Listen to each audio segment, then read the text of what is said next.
Assalamu alaikum wa rahmatullahi wa barakatuh. We had a couple of technical difficulties. We had some issues with the connection, the Wi-Fi, and the data with regards to my location.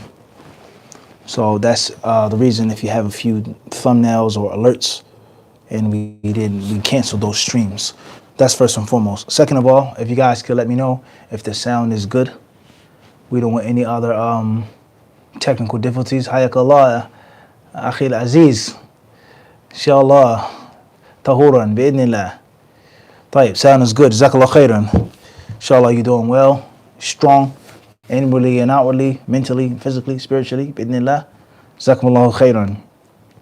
All right, so let's get started. Try to take a few questions, bi'idnillah ta'ala, with the time that we have, giving precedence to the overseas disciples, brothers and sisters who may be in different locations, France, India, wherever you may be. And as far as if you want Eastern times and those who are night hawks, utilizing their nights for the obedience of Allah subhanahu wa ta'ala. Inshallah ta'ala, that's my hope. All right. First question is from initials RD from Toronto. What is the ruling, assalamu alaikum wa rahmatullahi wa barakatuh, on wearing a jacket that is made out of coyote wolf fur? Tayyib, alaikum assalam wa rahmatullahi wa barakatuh. Summarized answer, I believe that it's permissible. And if you have any doubt or any discrepancy, then stay away from it. That's the summarized answer. I believe that it's permissible. Al qawl al-rajih, that is the strongest view, is that it's tanned, it's treated, it's permissible to wear, to keep warm. And it's best to stay away from the khilaf. Wallahu alam. Next question states, Bronx, New York, initials TA, how would you respond or give dawah to Afrocentrists who say Islam is a slave religion for black people just like Christianity, and that what the Arabs did in Africa was no different? Well, a part of that premise or introduction, a part of it, not all of it, is true. Islam is not a religion of slave or enslaving one race or dominating one race above another, etc. Is there slavery in Islam and the Quran and Sunnah? Yes, for sure. And we are not apologetic about that.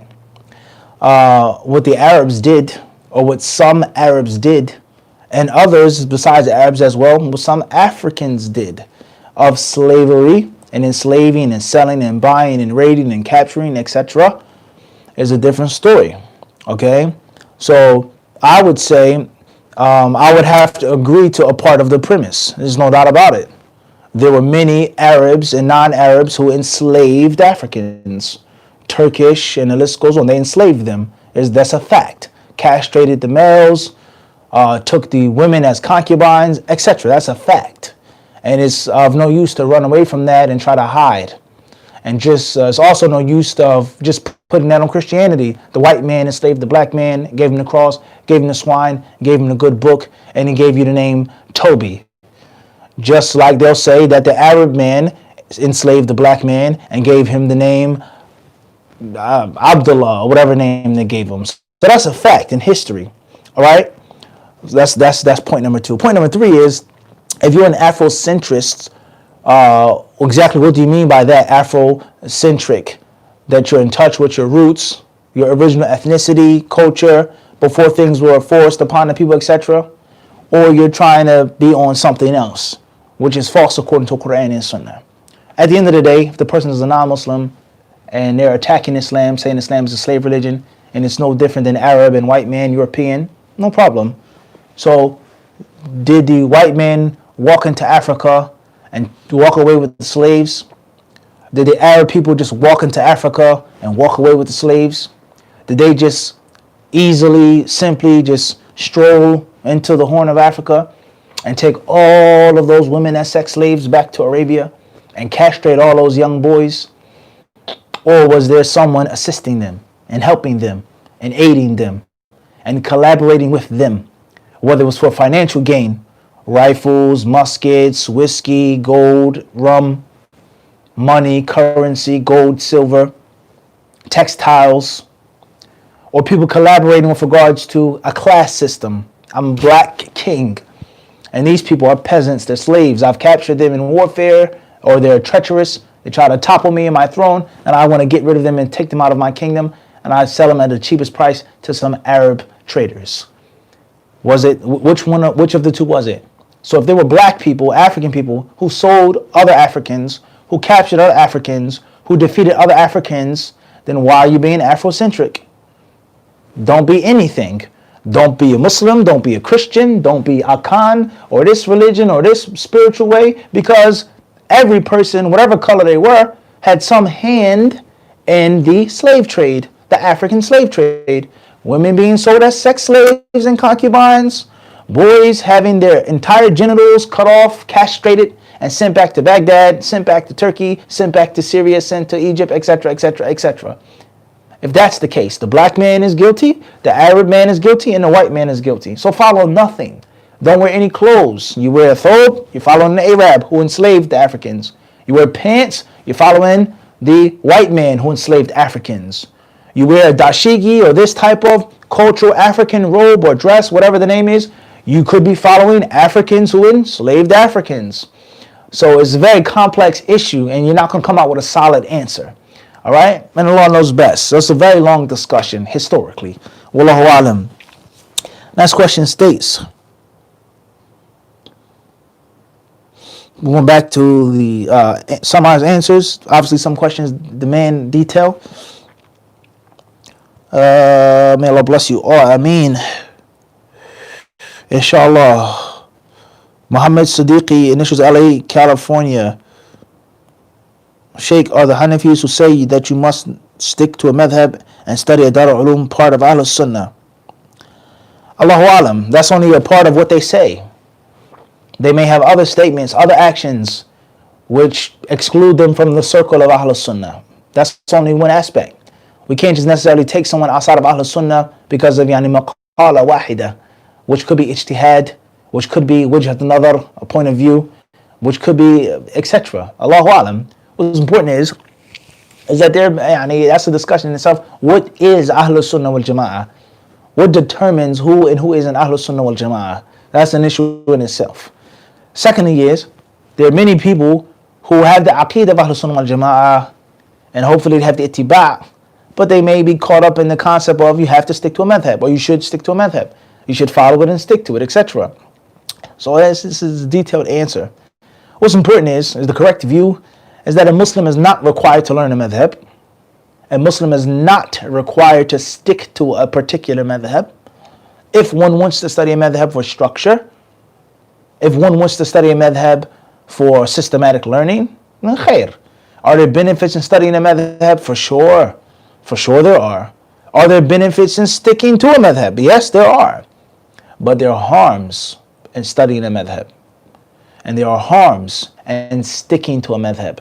Let alone if you go extreme to the point of fanaticism and bigotry, which most people do. All right? So be mindful of that. Wallahu ta'ala a'lam. BC, Bolingbrook, Illinois. Assalamu alaikum wa rahmatullahi wa barakatuh. I love you, Mufti. What is your advice for focusing for long periods of time? Wa alaikum assalam wa rahmatullahi wa barakatuh. May Allah bless you. May Allah gather us all in Jannah. Ameen. Advice on focusing on long periods of time. Don't try to focus for a long period of time. Short and sweet. If you don't have the natural ability to focus for a long period of time, and you lose focus, you lose concentration, then have short, strong, sharp pockets or bubbles of concentration. If you have 60 minutes, you can't focus for 60 minutes. Don't try to. Try to focus for 10 minutes. You lose concentration, walk off for 5 minutes, come back, another 10. 5-minute break, leisure, recreation, whatever, daydreaming, not again, another 10. Until you gradually work your way up to honing your mind to have that long period of concentration. What's important is that you go with that which you have. Go with that which you have until you become strong enough to develop and grow and mature. Don't fight your natural way as a student in the beginning, and you gradually fight it and gradually break out of it and develop those skills. Because if you just say, I want to focus for a long period of time, and it hurts and it breaks you, you quit, you'll give up, like many people have. Wallahu alam. Next question says, DY from Birmingham, UK. When narrating a hadith, do you have to narrate the whole hadith or can you sum up the hadith? You can sum the hadith. There's nothing wrong with that as long as it is summed accurately. As long as you have summed it up accurately. You have not misquoted the Prophet. You can change words. You can take a first part of the hadith. You can cut off the middle part of the hadith. La bas. As long as it is accurate and on point. Wallahu alam. Tayyib. Way of the iron tongue. Allahu Akbar. Initials AA from Brooklyn, New York. What is the strongest refutation for extremist groups like such and such as Al Qaeda? Please don't mention no names of groups in general, of the modern day groups and things like this. Wallahu alam. AB from Queens, New York. Is it permissible to be a makeup artist? Are there any countries or cities that Muslims are prohibited from going to? So I have two questions in one. It's nothing wrong with being a makeup artist. Makeup is permissible. As long as you don't violate the Quran and Sunnah. As long as you're not touching a woman or a woman touching a man. As long as you're not putting makeup on someone to go in front of people that are not allowed to look at her, so on and so forth. Let's say for argument's sake, it may not be that realistic, it may not be that practical, but let's say for example, you're a private makeup artist in your home. You're a sister, for example, and you have clientele. Sister Fulana comes, Sister Khadija comes, Sister Karima comes, Sister Fulan comes, and you do their makeup, they cover their face, they go back home for their husband, alhamdulillah. Or you do their makeup and it's going to be a sister's walima or a sister's aqiqah or a sister's tea party or whatever party that they're doing. And no haram, a man can be a makeup artist, FYI. It's extremely simple if you think about it. I've had makeup put on my face by a man before when I was recording once when I went to India for Peace TV. He put makeup on before and after every video and it was a man. It's not a difficult thing to think about. If you use your brain just a little bit, it's very simple, okay? Let alone a homosexual man. It's extremely simple to think about a man doing makeup on other people. Very simple. What's important is that as long as they're not violating the Quran or Sunnah, la bas. Now, you put on makeup for people to be in this camera, to go here, that's a different story. Wallahu ta'ala, I'm just like being a barber, right? No different than being a barber. Tayyib. MS from Paris, France. Assalamu alaikum. I hope you're going well. What is the ruling on saying at-ta'awuz and al-basmala and all the time before sending an audio message? Yani, from time to time, la bas. Say bismillah before anything, la bas. A'udhu billahi minash shaitanir rajeem, la bas. If you fear or you're going to say something wrong, just don't allow it to get to the point of waswas. Wallahu alam. Tayyib, Zain A, where you're coming from, initials MI, London, UK. Is there such a thing as Salafi fiqh as a madhab? In general, yes. Fiqh salaf, meaning the athar of the salaf and how they understood the ahadith. Okay? And you're not restricted to just 4 madhabs, but you take an opinion. Mathalan, an example of this is mathalan wiping over a cat. Something similar to a kufi, a taqiyya, or the older word, a kalunsuwa, whether it's this or other than this. If it's wrapped, but it's not a turban, can you wrap over it? You believe that it's permissible from the proofs, evidences, the generalities. And you see, mathalan, as an example, Sufyan Thawri or Ibn Uyayna, he held the view that it was permissible. And they say, what madhab is this, brother? Abu Hanifa didn't say this. Shafi'i, Malik, Ahmad, Fulan. And you say, I'm following the madhab of Sufyan al-Thawri. I'm following the madhab of Hassan al-Basri in this issue. I'm following the madhab of Abdullah ibn Umar in this issue. Mathalan, there is a such thing.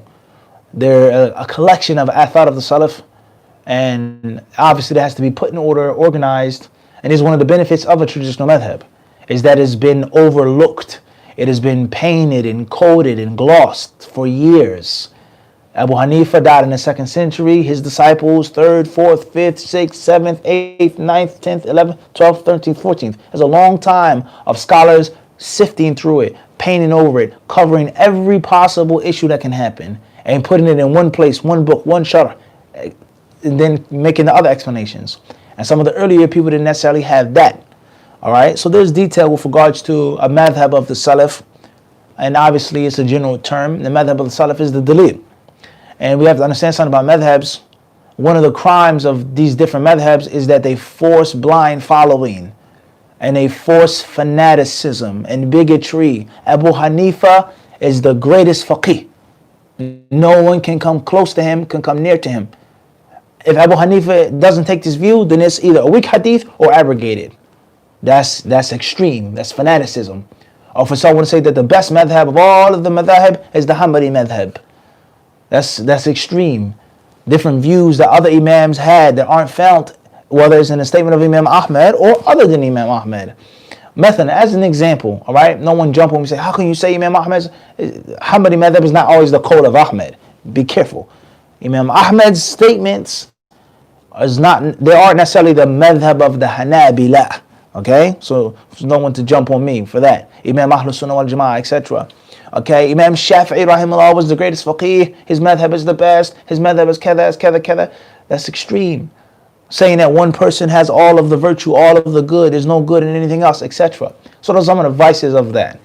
Wallahu alam. Next question states,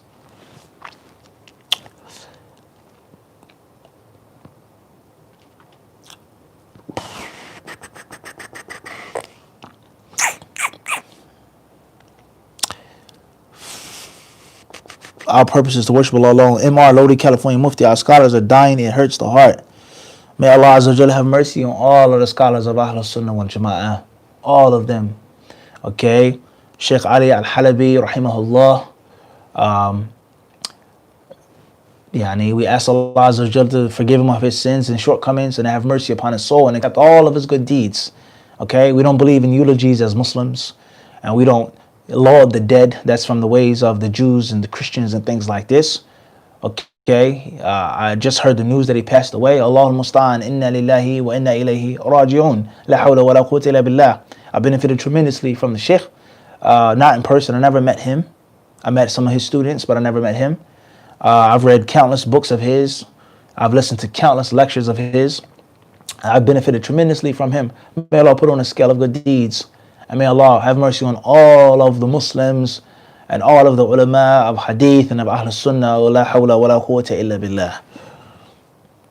Question LA. And like I said before we go forward, what's important is Sheikh Ali Al-Halabi, rahimahullah, and other scholars, Sheikh Al-Albani, other ulama, what's important is honor them through following their legacy of ilm, of knowledge, of hadith, of da'wah. And anyone who knows Sheikh Ali Halabi knows that he was always about giving da'wah. He was busy all the time, writing, speaking, talking, all the time. So follow the legacy of the scholars, the legacy of seeking knowledge, of teaching knowledge, of being yourself with knowledge, and helping the Muslims, and raising the bar of the Muslims, and lifting the flag of Islam. Tayyib. LA, California. Muhammad Siddiqui, Sheikh, wrote some authentic books on minhaj from early scholars. Barakallahu fikum. Well, fikum barakallah. What exactly do you mean by minhaj or minhaj? Many people, they misuse the term. They misunderstand the term. What do you mean by it? Brothers, they'll say, oh, he has a good aqidah, but his minhaj is dodgy. Or he doesn't have a correct minhaj. Minhaj of what? Minhaj Ahlus Sunnah fi talaqi. Minhaj Ahlus Sunnah fi ta'amul ma'al hukam. Minhaj Ahlus Sunnah fi al-qadr. Madhab Ahlus Sunnah fi Sahaba. The methodology of what specifically? In general, to give you a general fa'idah, I would tell you to read, study Al-Kutub As-Sitta. Bukhari, Muslim, Abu Dawud, Jami' Tirmidhi, Sunan Ibn Majah, and Sunan An-Nasa'i as a strong foundation for the madhab and the minhaj of Ahlus Sunnah concerning all affairs, from aqidah all the way down to the end of the list. Wallahu ta'ala alam. Scotland, UK. Assalamu alaikum. Subhan Muhammad. Inshallah, please put your initials next time. I work in a supermarket, but I don't work with anything haram. I work in the crisp aisle. Is this permissible? Wa alaikum salam wa rahmatullahi wa barakatuh. May Allah bless all Muslims in Scotland. Inshallah, it's permissible. Of course, there are other jobs which are better and further from doubt and more pleasing to Allah. But as long as you're not directly touching the haram things, and that's the best job that you find, fear Allah the best way that you can. You being in the building is an issue. Helping out people that are selling haram things is an issue. But fear Allah the best way that you know how, the best way that you can. Hopefully there's nothing wrong with that. Bi'idhnillah. And it's difficult to say that everything's haram for a Muslim to do. You can't work in a restaurant, even if you're not touching the pork, because وَلَا تَعَاوَنُوا عَلَى الْإِثْمِ وَالْعُدْوَانِ. Well, that applies to anything. Living in America, living in Scotland. You're making ta'awun by paying taxes. You're making ta'awun by having a social security number. You're making ta'awun by being a citizen. Okay? So that's difficult. And we all know how hard it is to find a job that's pleasing as a Muslim. Wallahu alam. Next question states, JP from London, UK. Assalamu alaikum. Investing in property whilst using riba-based loans, is this acceptable for a Muslim? Wa alaikum assalam wa rahmatullahi wa barakatuh. Stay away from that.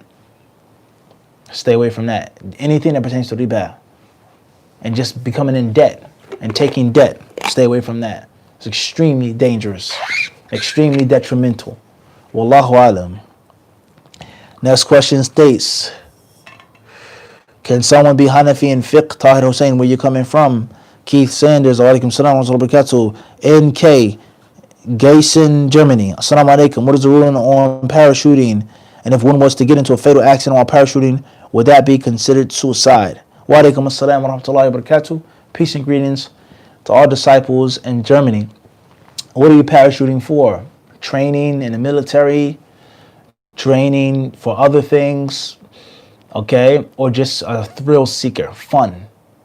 All right? Parachuting versus just jumping out of the plane. What do they call it? What's the word they use? It's on the tip of my tongue. What's the word they use? When people, they jump out of the plane, right? They have the different cameras on their helmets and they just have fun. Okay? Skydiving. Yeah, jazakallah khairan. That's right. Skydiving. So why are you parachuting? If it's a benefit for yourself and for the Muslims, that's one thing. Of course, you take safety precautions, and anything can be dangerous. Driving a car is dangerous.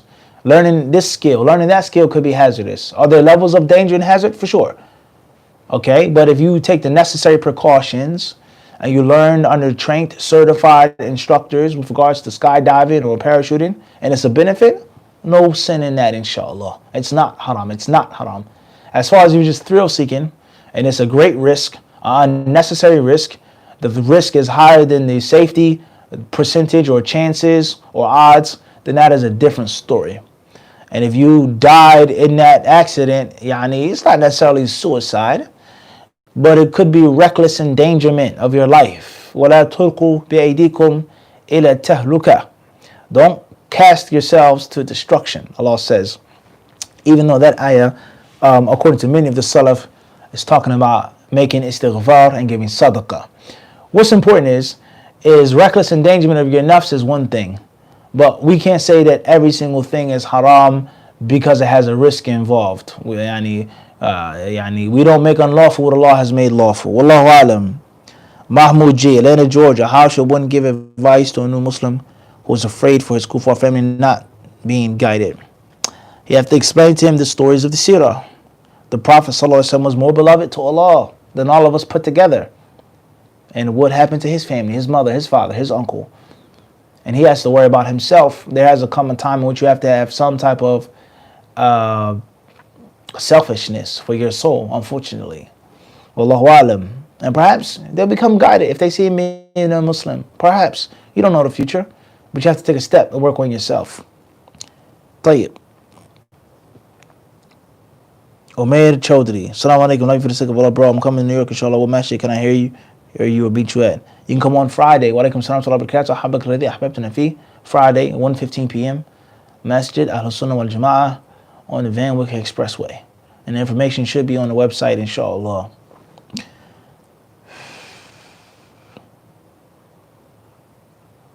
Assalamu alaikum wa rahmatullahi wa barakatuh. Advice, Mufti advice on conquering procrastination according to hadith. Wa alaikum assalam wa rahmatullahi wa barakatuh. The hadiths that talk about the Prophet ﷺ seeking Allah's refuge from laziness, from lethargy, from shaitan, things like this.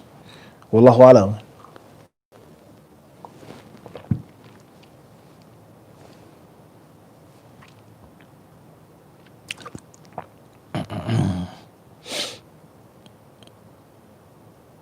All right. You got to put your initials in your city, guys.